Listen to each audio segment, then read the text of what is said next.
వాక్యం వింటున్న దేవుని బిడ్డలారా, 2024 సంవత్సరం ఒకవేళ సాయంకాలం లాంటిదిగా నీ బ్రతుకులు మిగిలిపోయిందేమో. 2024 సంవత్సరం రాత్రిలాగా ఒకవేళ మిగిలిపోయిందేమో.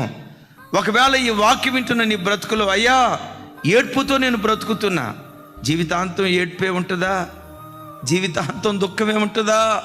జీవితాంతం కన్నీళ్ళే ఉంటాయా? జీవితాంతం ఆర్తాధ్వనులతోనే ఒకవేళ నేను బ్రతుకుతూ ఉంటానా?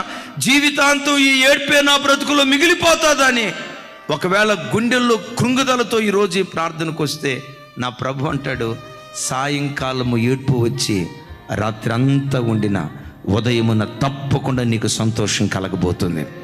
రాత్రి తర్వాత ఉదయం, చీకటి తర్వాత వెలుగు, మారా తర్వాత మాధుర్యం దాచుకొని ఉన్నట్లుగా ఒకవేళ గడిచిన ఏడాది దుఃఖాన్ని అనుభవించిన సంవత్సరమేమో ఆయన దయ కిరీటంగా నీ